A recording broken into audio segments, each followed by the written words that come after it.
Welcome to another episode of the Modeling Empire Narratives podcast, where we work towards mastering empathetic navigation. I'm your co-host, Jordan Flowers. I'm Jacob Hale. And I'm Trey Mosley. And we back, baby. We back in business, bro. It's been a while, huh? Probably a couple months. No, it's about a month, right? Yeah, somewhere in there.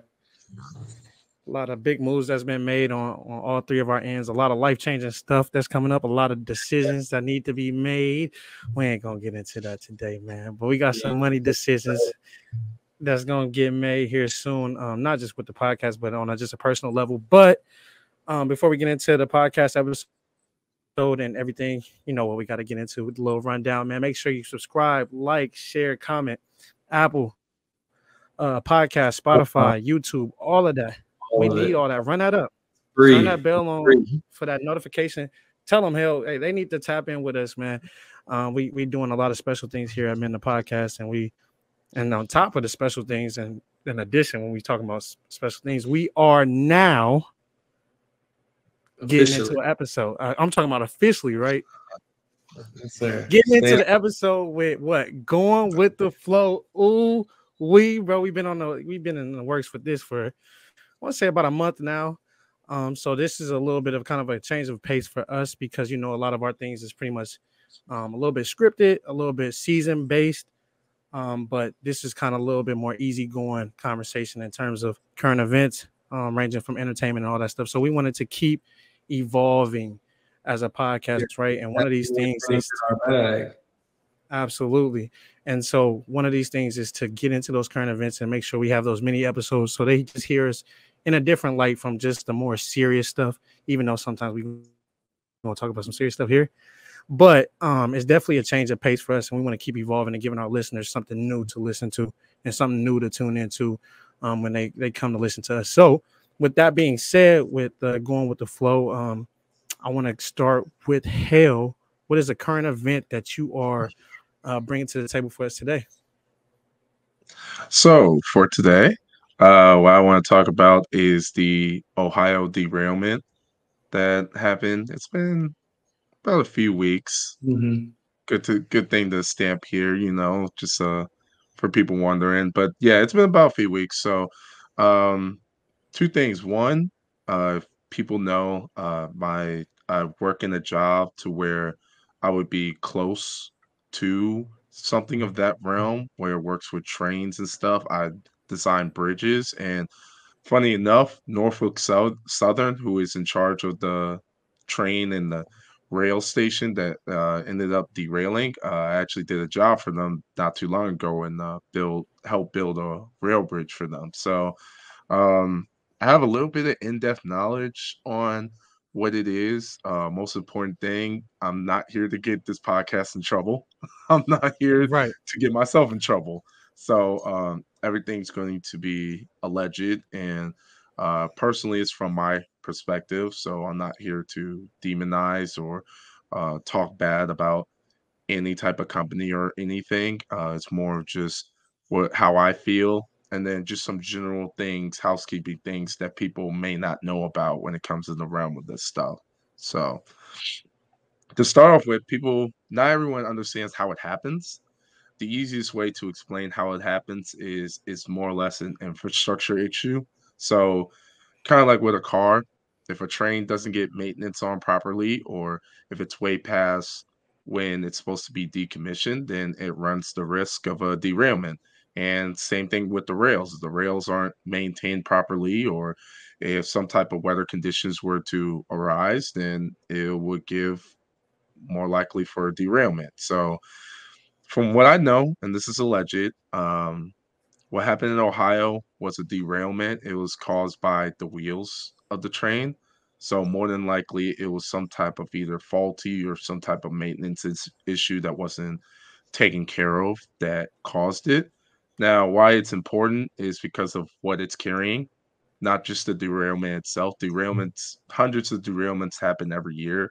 There's nothing new about it. It happens. That's just the current state of the infrastructure as a whole right now. But what was dumped and what ended up transpiring is the biggest issue going on right now. Is that this is a extreme environmental disaster going on right now. These are toxic chemicals that have been dumped in all over the place, and the big worry and what people don't understand is, why isn't it prevalent in the news? Why isn't it talked about? I can't necessarily answer that question, but what I will say is that Norfolk Southern is a government entity, and how any government entity works is that everything has to be screened and accepted before anything gets put out as a press release. So, because of that, you can't just go up there and say whatever you want immediately as something happens, right? You have to give it time. They have to do their own investigation. So they said anything at this point. If they haven't, they probably won't say anything for a while until a full investigation is completed and they run through everything that's happened and why it happened the way it did, and then they would let us know. Um, I guess from here, I'm kind of curious, what do you guys think of this so far? I guess what are your current opinions about what's going on in Ohio and everything? I can go first. I think like it's just crazy to think about how you have the train just tipping over it, and like you said, there's had to be a maintenance or some issue with them not checking up on it, whatever it might have been. But at the same time, if you have all these chemicals and you're going to transfer all those across the country or whatever else that might be harmful for our environment, why not make sure you're checking up on the railroads in the same pathways that they go through? Because they're only going a specific number of spots. It's not like they're going all over the world, all over the country in every single city. They're only going to certain plants and things like that. So why don't just check up on those specifically more than other ones that may just be carrying coal or something?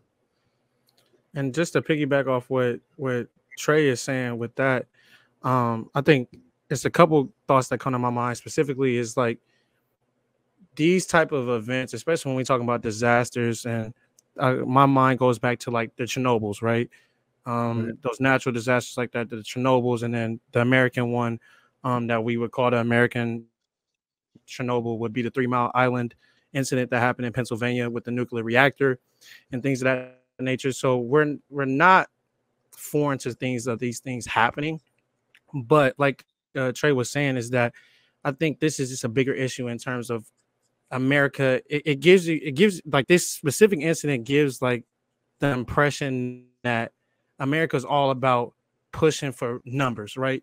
Getting it all the way, getting things done, pushing the product no matter what, instead of understanding that there's a process, right? They understand that, but the product and getting it to where it needs to go to is more important than the upkeep of how to get it there, right? Exactly. So the quality of it the quality of transportation might not be there, but that's not the number one thing. And that in our minds and in American minds is more so let's just get it there, and let's get it there repetitively. Let's get it there as quick as we can. Let's get it there in mass numbers in terms of quantity. And so this is just in my mind, like my perspective of it, it just goes to show you how much we push quantity over quality. And so the upkeep of all these railroads and the upkeep of a lot of things, there's a lack of quality in it. But at the same time, we're not more so focused on that because we're so focused on just the product getting there, right, and being able to sell it, and not more so about this train. And I seen a little video, and I'll end it on this. I seen a little video on Twitter where like this train was like going through this forest, and it was like bumpy and almost like derailed. Like it was like the wildest thing I've ever seen because like the tracks were just so misshaped and so badly damaged. But that just goes to show you the upkeep of these things are not very much up to date because nobody really spends the time to that. Well, that would cost money. And we are in the minds of how do I cut costs and maximize profit?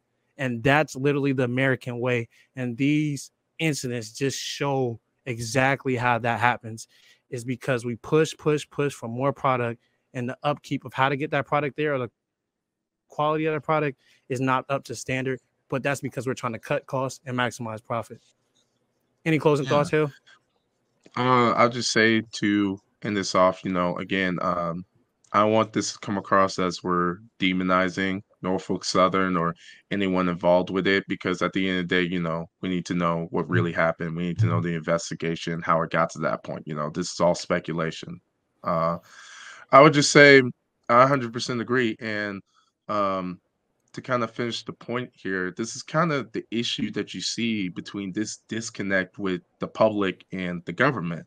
It's that, if these things are going to happen, or if you're going to get to this point to where you're just not upkeeping like you're supposed to, there needs to be some type of accountability. There needs to be some type of transparency. But the fact that everything that comes with agencies come across as we need to keep this as quiet as possible, through that silence, you're making people give their own assumptions. And that's what people are having now, where they have this distrust in the government. Is that it's not that the government is inherently bad. It's just that the government doesn't allow transparency and accountability. So because of that, people are left to their own devices on what could have happened. And then from there, things keep running wild. Something of this is important enough to talk about, and they should have talked about it. But for some reason, they felt like they didn't need to. So now you have a bunch of people that now believe that this was some type of setup, some type of cover up thing going on. They don't want people to know, or maybe that's not even the case. So that's just something I thought of. Maybe it's something that everyone, definitely the government, is something that they can fix and get better at with their relations with the public. And just before I move, that's really interesting. Just hearing about just the trains, and like you said, there's happen all the time, but we just only hearing about this one. And the thing that comes to mind too before I shift the train on his current event is, like Hale was saying, is just that transparency. And I understand from the level of government that we're talking about how something's got to be kept under wrap. You know what I'm saying? You don't want to give all the information because public really think they want to know everything until you give them everything, and then it causes mass panic. You know what I'm saying? So I understand from that perspective, but also, like you said, Hell, you got to understand it's a catch-22 too, because if you don't give them the information, guess what? Now in our minds, we need to get a conclusion. So now we about to just make assumptions. And it might be the wrong thing, it might be the right thing, but the fact of the matter is we gonna make it up in our own minds to confirm something that we already thought. And especially if we got this mistrust in the government, we gonna think who behind it? The government. You know what I'm saying? They not doing their job, whether it's their fault or not. That is our own assumptions and biases with that. But I do want to shift into Trey, who has a more lighthearted topic for us today, man. Talk to us, Trey. What we talking about in terms of your current event? Every kid had them hoop dreams. Everybody wanted to be in the NBA. So we're gonna talk about the All-Star game. We're gonna talk about what do we think about it from last night, and how it wasn't really. It was a lot of standing around. I know I saw on Twitter there was a picture, and it was Hart versus Jason, and everybody else was standing at the top of the key. All 8 of them just standing right next to each other, hands on their hips, just chilling. Like, nobody wants to watch that. Everybody wants to watch the greatest pickup game in the world, which that's what that is. That's what that could be. The All-Star game should be the best people in the world, which is the NBA. Everybody knows that. All of them, the best of them, playing against each other. Like, I watched this Kobe video today, actually, for the show, and it was talking about how, like, this should be like the greatest thing for all the fans of the NBA. Like, everybody should be excited for the All-Star game. Like, this should be the best game, even like better than the finals games, because it's literally the best of the best, all playing hard as they can, going against each other. And he said every time I went and it was me and CP3 on the team, we weren't losing because we knew that we were trying to play as hard as we could to make sure that we would win and to make sure the fans got something that they wanted to see. They don't want to see dunks and oops all day. They can see that every time in every game. They want to see hard, good against good, best against best, who's hooping the best. So for my question for you guys is, like, what do you think could be done to change how people view the All-Star game now? Hell, you want to tackle that? Yeah, sure. I watched a little bit of it. I actually had money on it. So thank you, Damian Lillard. You shot and made 8 threes. You went 8 for 20, but you made 8 threes and you won me some money. So I really appreciate that. But for that. talking about it, I agree. It's we get it. You gotta protect your body. These guys make millions of dollars, and it's not for that game. It's for all the other games that they play. So all that stuff's important. You never know what injuries people are dealing with or anything like that, on top of trying to get your team to the ultimate goal, which is the championship. So we understand that. It's just, if you're gonna do that, I would say it's getting to the point where it's just getting lazy when it doesn't really have to be. If you don't want to go all out in the All-Star game, it's perfectly fine. But um, I think it should be. I think they should create something to where there's more participation or more effort and all the other things. So, for your example, Trey, I wouldn't be as mad of the All-Star game being for what it is, or what the dunk contest ended up being. Now, I appreciate Mac McClung, and it was great. He had some great dunks. It was amazing. But some of the other people there, I mean, from the start, it's like I just felt like they didn't need to actually be there. I didn't really know the guys that well. It would have been cool to see more of the bigger stars participate in something like that. Same thing with the 3-point contest. You had some good people, some people who should be in there. Then you had some people that were kind of just feels like we're Julius just Randle. 8 seconds to go. Randle on the drive, stripped by Butler. Randle gets it back. Randle puts up a three. Bang! Bang! Randle knocks down the three. Putting names on the list, just filling up spots. And like I said, the All-Star game at the end of the day, it's their bodies. It's whatever they need to do to win the ultimate game. But there just has to be some more cooperation between the players and the fans with, like, if the game isn't going to matter, then everything else matters, or we just need to do something to where, like, people aren't just wasting their money, because essentially it's going to turn into what happened with the Pro Bowl, to where they just get rid of it. And I think that's an even bigger disservice on the athletes and everyone a part of it. Absolutely. And before I give my thoughts, Trey, I mean, I have a solution in mind as well in terms of how to fix this. But I just want to give a little bit of like my thoughts on it as well, just what I've seen and what I've seen over the last couple of years. I do think it was a dope. I think they are trying to find ways of incentivizing these players to play. I will say that, especially you see over the last couple of years, if people have noticed that they're going by quarters now, and whoever wins the quarters, they're able to donate that X amount of dollars to whatever charity that for whoever team that is, right? So I think yesterday a team, I can't remember who Team Giannis was, but I know Team LeBron's, I think was Big Brothers Big Sisters of America. And so that is a dope thing, right? And I think that does incentivize people playing a little bit harder, which, I mean, my opinion is they were going to donate the money anyway, regardless if that person won the quarters or not. That's a conversation for another day. But the fact of the matter is that, and I was just watching a video on this today, actually, with Nick Wright. He was talking about how we're bashing all these athletes for not playing, right? Not playing in the big game, not doing the dunk contest, this and the third.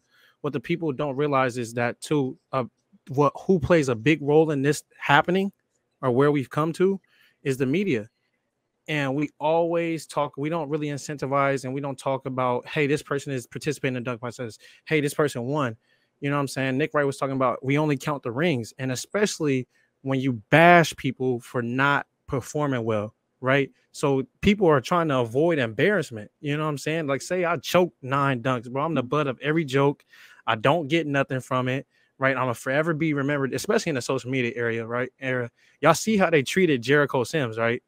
Like, I mean, granted, I didn't like any of his dunks. I think they were bad. But the fact of the matter is they did that boy dirty. So imagine like the stars getting out there and not performing very well. Like, that's the reception that they're going to get on a whole nother magnitude, because they're stars. So the media and social media has a huge role in terms of why it's come to this point. Now, my quick solution before I get to you, Trey, to wrap this up, my quick solution would be this. Go back to the format of East versus West. Like, I like how they changed it up and trying to do different things. I love that. But the fact of the matter is, it should be the East All-Stars versus the West All-Stars, right? Cool. The winner of the game between the All-Stars should determine, and I think they do it in one sport. I can't remember which sport. It may be MLB. There you go. Yes. Yes. They get home court advantage in the finals. that's, I think, the best way of fixing this, right? Is because, yeah, especially if you got the All-Stars are on contending teams, right? So they Bro. want that home court on both sides, right? Because they need to go back to they city and dominate so they can get to the finals and get home court. So I think that's a really, really good quick fix of going back to East versus West, and the winner of that game getting home court advantage in the finals. And I think that is where you will see some harder play come into to action when it comes to that NBA All-Star game. Yeah, I definitely agree with you, Jordan. That was actually what I was gonna say. That was gonna be my thing that I said, because I remember the MLB, they were talking about it and how it's the most competitive right now, just because everybody's trying for that home court. So I was thinking, like, that's the only thing I could think of too. The East versus West, make it actually matter for playoffs, because like you said, if everybody's gonna be an All-Star, they're probably on a good team, because every All-Star plays together at this point. So. But that's a conversation for another day. Absolutely. So we're going to keep going with the flow, and going with the flow is going to end with J Flow. All right, man, my topic for today, really, really important topic for me, just from the standpoint of it being, we're recording this at the end of Black History Month. So I wanted to kind of stay on topic of that. And so one of the things that we know that's kind of going on and been circulating around the news, if people have been paying attention, is this controversy around the AP African American Studies, specifically in Florida, right? So I think Rob DeSantis is the governor of Florida, right? And so there's a lot of backlash that he's facing in terms of the legislator in Florida and nationwide as well. It's not just a Florida thing, but specifically for this state, in terms of banning African American Studies in the high school. And so I was reading up on something here, talking about why, or just giving them the reasons as to why this decision was made. And so, from my understanding, according to the New York Times, they talk about how pretty much the gist of it is that they don't believe that the curriculum of the AP African American Studies is true in terms of like what all is being taught. And so this is the quote. It says, officials say that it was not historically accurate and that it violated state laws restricting how race can be taught in the classroom. And so there's a couple things, especially with us being African Americans and this being the African or Black History Month. There's a lot of emotions that this type of thing invokes out of me, and I'm trying to be as rational as I can be with this topic. But this goes back to talking about the things like critical race theory. We know we had that conversation maybe years back about the debate and the controversy with critical race theory. So my question to y'all, as far as AP, just this situation as a whole, or just the teaching of African American Studies, why is it important for us to continue to push for these things to not only just be like an elective, because at some point this kind of was an elective type thing for all of us in high school, but to be a part of the baseline curriculum in American Studies from elementary to high school? Why do you think that's important? Why or why not? I'll go first on this one. I would say, of course, it's important. It's important because you have times where you're in school and you're learning about, you would say, Caucasian people's cultures, and then it flips around. Why isn't it okay to be able to learn about African American cultures? That's the same thing you learn about Asian cultures when you take history class and you go through the conquerors and all that happened in Asia, but you can't learn about the African American studies. It just doesn't seem like everybody's being treated equally, with them having just banning just African American studies. I feel like it should be either all or nothing. So everybody's culture gets explained, or just the history of the country that you're in. Absolutely. Hell, I have two parts to this. absolutely. So, first part is outside the realm of school or the government and how that works. And just as itself, one of the main things I would love to that everyone understand is to avoid being force-fed knowledge, right? So, with that being said, um, with everything going on, I wouldn't want this to discourage anyone or make it seem like it's impossible for you to know your history.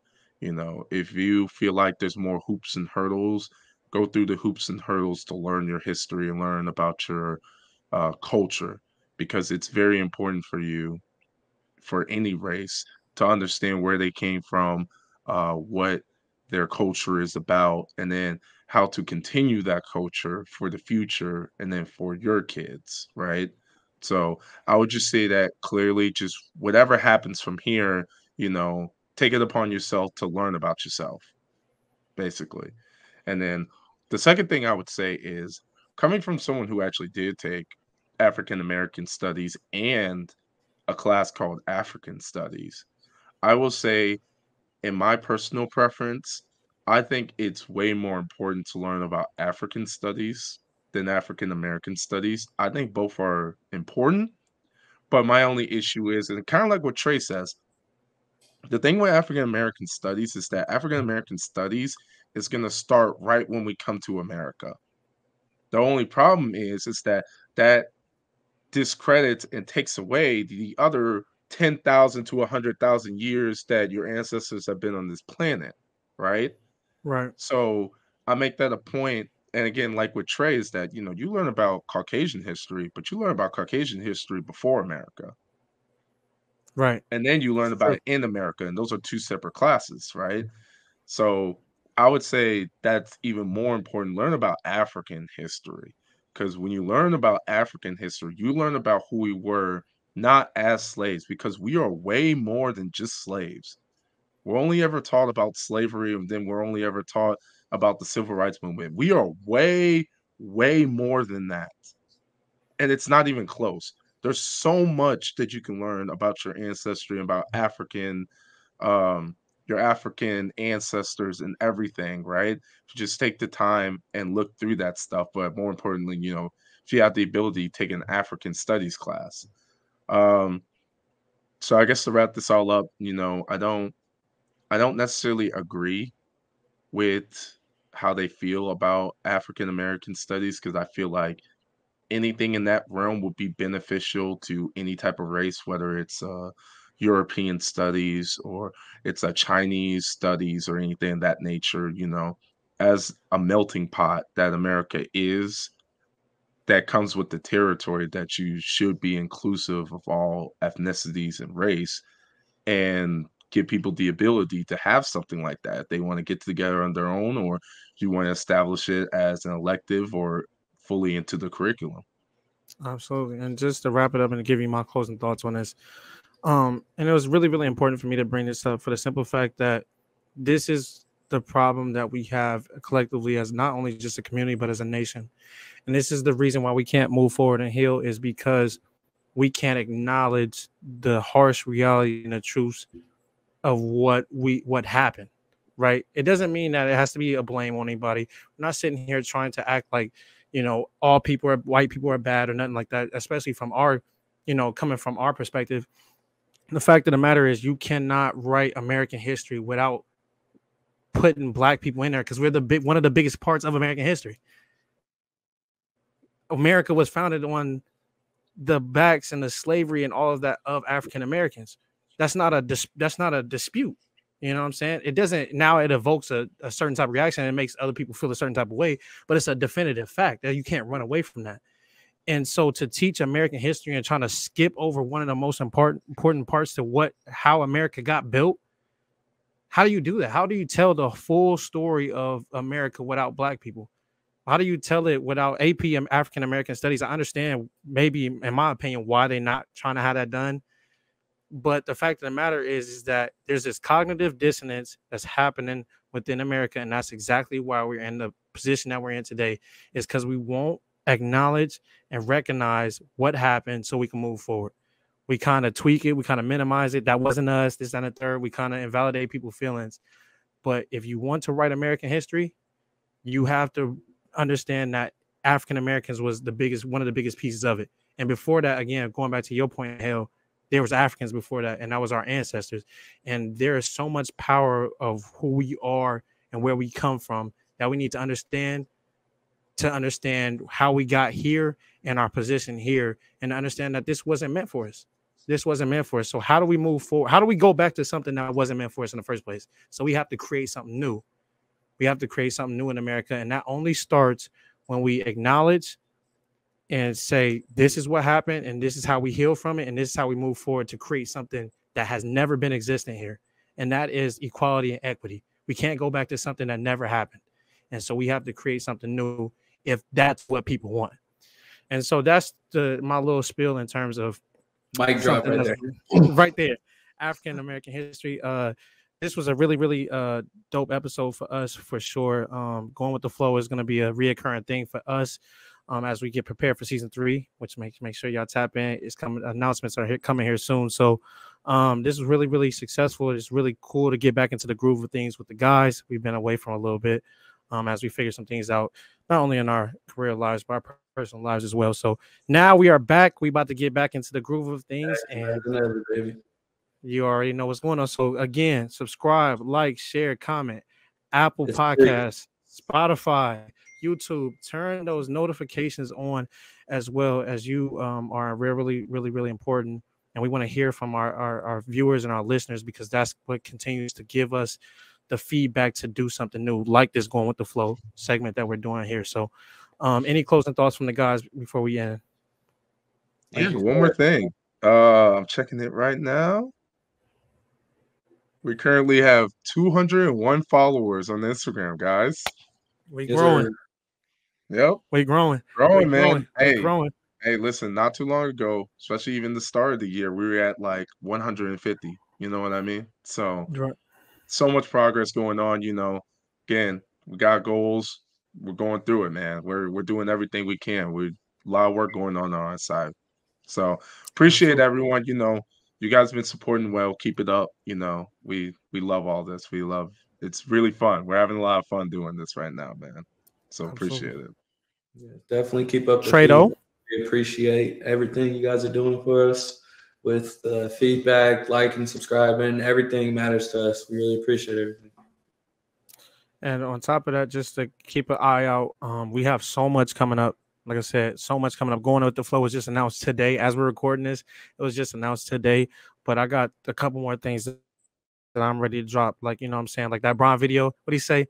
Here go 2 more for you. You know what I'm saying? So that's kind of how I'm feeling with like some of the news that we got coming in. And so, yeah, just continue to stay tuned. Continue to share the podcast. Continue to like and all that things. That gives us the motivation to come back and give y'all the content that y'all love so much, that we love to create. So with that being said, successful episode, and we shall see you soon.